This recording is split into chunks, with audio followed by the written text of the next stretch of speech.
Before we continue this conversation, I'd like to give a very special shout out to the sponsor of today's episode, Inbox Done, a company that replies to your email and manages your calendar so you can get back to what matters most. When you enroll as a client, Inbox Done assigns not one, but 2 dedicated human assistants to clone you. Now, this isn't AI we're talking about. These are 2 highly trained, highly vetted email management specialists who will custom build and operate a system to filter, reply to, and follow up on your emails with a goal of helping you reach Inbox Zero every day. Inbox Done hires native English speakers, primarily based in North America, and pay a fair wage. Now, having 2 assistants is important for redundancy because that means if one is out sick or they happen to leave, you're not up a creek having to start over from scratch. Part of managing email also includes tangential activities like social media replies, following up with leads so that you don't miss out on opportunities, and even other EA-related tasks that tend to come through email.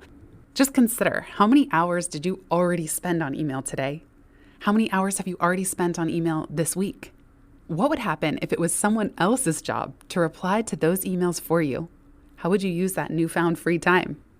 If you're a longtime listener, you know that email is one of my greatest sources of micro stress and micro guilt. Delegating email is often one of the most challenging parts of the business to outsource because it is so complex and varied, and because having a warm personal touch is important to us heart-based business owners. Thankfully, the Inbox Done team is here to help. They're offering a strategy session for free timers with one of their specialists to see if delegating email to their team could work for you. Visit inboxdone.com/freetime to book your discovery call today. That's inboxdone.com/freetime. I can't wait to hear what you do with your newfound free time. Now, back to today's show. We don't need Newphoria. We need oldphoria, the joy in what already exists. We need simplephoria, the joy in streamlining. We need enoughphoria, the celebration that what we have and who we are is already enough. This is your time. How can we earn twice as much in half the time with joy and ease while serving the highest good? That is our guiding question here at the Free Time Cafe, your home for heart-based business. I'm your host, Jenny Blake.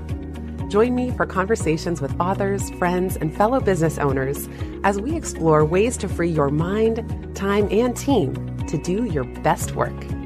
Now, on to today's show. Welcome back, free timers. I've got another Rolling in Dough crossover for you today. This is one of the most popular posts in recent weeks from my Substack, Rolling in Dough, Divine Disaster Diaries from a breadwinning business owner living in New York City.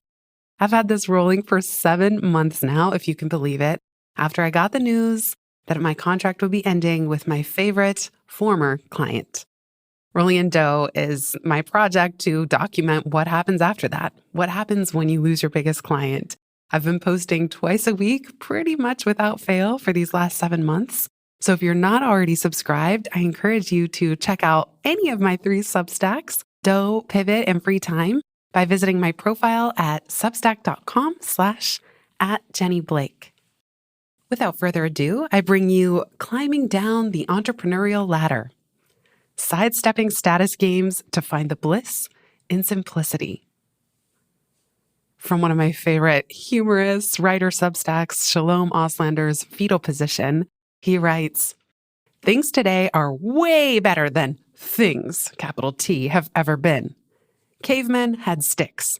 In the Middle Ages, they had typhoid. We have iPhones and Hermann Miller chairs and shoes with air in the soles. Inside the soles. How do they get the air inside the soles? We are living in the golden age of things, in the golden empire of things."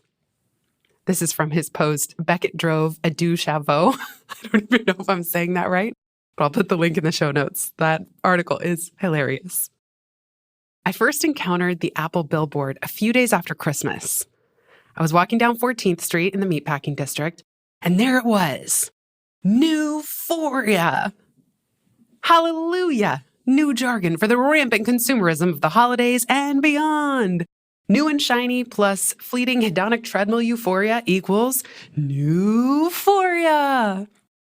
Side note, I probably was so triggered by this billboard because I find the holidays stressful as is, And I feel so much pressure at Christmas time, especially, not just to spend a lot of money on plane tickets to go see family, but the gifting. I just feel like spending on material things becomes so stressful and out of control. And so here was this big Apple billboard blinking at me saying, Newphoria. Alas, I digress. Back to the post. 15 blazes like a beacon for the Apple store below, luring and ensuring that passersby upgrade to the latest, greatest device. The ad features an intimate face-down photo of the newest iPhone's "somebody tell me why this is so special" camera. The lenses look like oversized eyeballs or lily pads leading to the promised land of Newphoria. Now, this billboard almost sent me on a signage rant. I did a rant in a previous post. I'll put that in the show notes right then and there. But instead, I quietly snapped a photo with my lowly iPhone 13 Pro Max and tucked it into my digital pocket so I could remember to vent at a future date. Maybe it's just a holiday promo to incite phone FOMO, I thought at the time. But there it was again this week, still standing, taunting me, begging me to respond. Don't mind if I do. You know what we don't need, Apple? We don't need Newphoria. We need oldphoria, the joy in what already exists. We need simplephoria, the joy in streamlining. We need enoughphoria, the celebration that what we have and who we are is already enough. Newphoria so often becomes a mirage, greener grass always just out of reach. Newphoria is the shine of the long tail, the tiny tip that we see, hear, and read about atop the peak of success, while most of us content creators exist and subsist in the very long tail's trough. Newphoria, at least as it relates to running a small business, is not always all it's cracked up to be. I was fortunate to get featured in the New York Times one magical time throughout the last decade plus of trying to land coverage for 3 books, and I couldn't be happier at the headline. Climbing down the corporate ladder. This tickled me. It still does. I was so happy to wave the flag for moving back down, just as I had while working at Google. People management was not for me. We'll be right back just after this.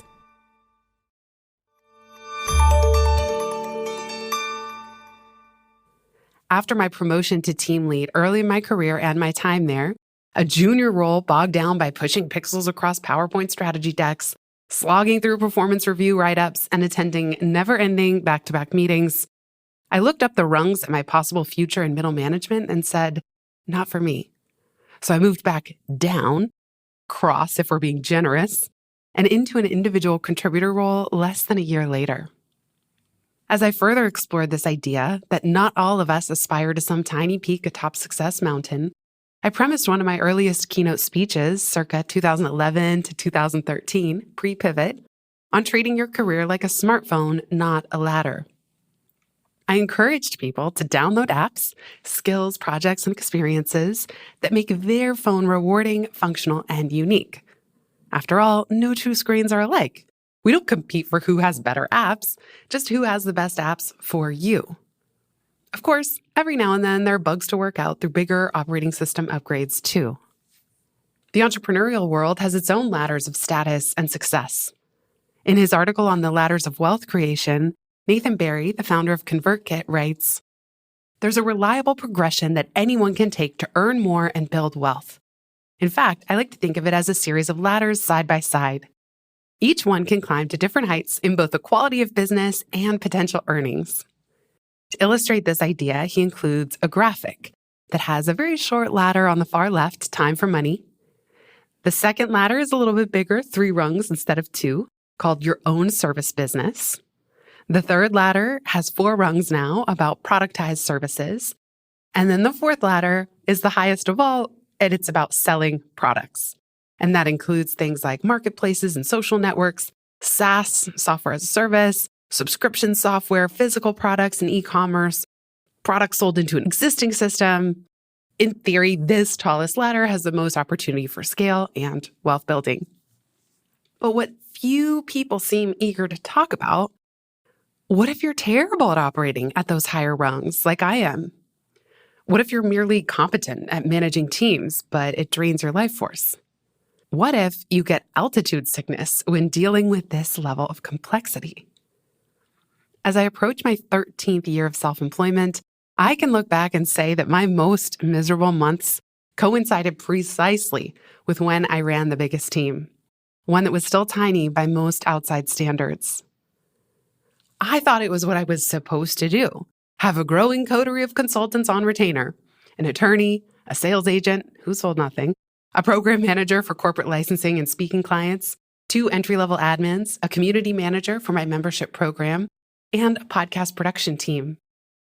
As my friend Charlie Gilkey calls it in a Free Time episode, the social overhead of managing that many people made me increasingly miserable.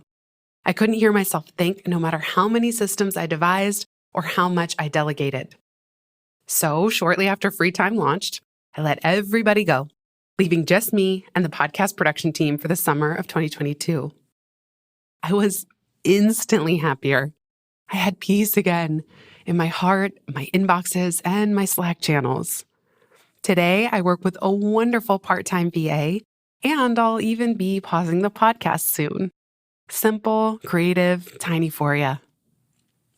One of my favorite explorations of this topic comes from my friend Jonathan Fields from his blog archives in a classic piece called The Unfortunate Middle. He writes, "With a rare exception, the middle is not the easier, most comfortable place to be, but rather the hardest to sustain and the least rewarding on nearly every level. Sure, it protects you from the anxiety of growth and the stress of survival, but it also ends up feeling like the worst of both worlds. I am obsessed with stories of people who purposefully downsize their small business, a category the US government defines as fewer than 500 employees, mind-blowing, to even smaller, particularly after experiencing success at, quote, higher levels. It reminds me of one of my favorite childhood board games, Chutes and Ladders, billed as an exciting up and down game for little children. If only these swerves were so exciting as adults, when it often feels like our very survival needs are at stake. Maybe they can make one for creatives and small business owners. Get featured on Substack? Climb the ladder 2 rows. Failure to delegate? Down you go. Land a whale of a client? Hike up 7 levels. Lose that client to economic contraction? Curl into a fetal position at square one. Double down on the creative arts? Build the ladder your damn self." I appreciated Catherine Ross's financial transparency in her recent post on closing the second location of her Fernsehen business in Tacoma, Washington. She writes, "Most importantly, I have hope again. For the first time in a long time, I feel like I'm running a manageable operation, something that fits my life, not constantly chasing the dream of growth that exceeds my capacity. Stay small, friends. Trust me on this one." As I reflected on climbing back down my own entrepreneurial ladder, past a construction site just a bit further down 14th Street, I laughed when I saw it. An actual ladder lying flat on the ground. Ha! I thought to myself, what if it's that easy? What if, instead of a vertical climb, you just lay that ladder down and stroll right across? Or even skip through, hopscotch style? I looked up and chuckled again. The back of that same Apple ad was still in view. Serendipity signage flipped and reversed. Here's to Soulphoria. If you've listened this far, you get a gold star. Thank you. Word of mouth is the most joyful way we can grow this show, and it helps us land interviews with the luminaries and insightful guests that you would most love to hear from. Please send this episode to a friend who might find it helpful. And for show notes and related links from this episode, visit itsfreetime.com. While you're there, make sure you're subscribed to the Time Well Spent newsletter. You'll get instant access to my tech toolkit, a continually updated list of all the software I use, along with the total monthly spend to run my business, where no one works full-time, even me. Visit itsfreetime.com/join. Remember, you are running the show. It's time for radical reimagining, and everything is up for grabs. Let it be easy, let it be fun, and build with love.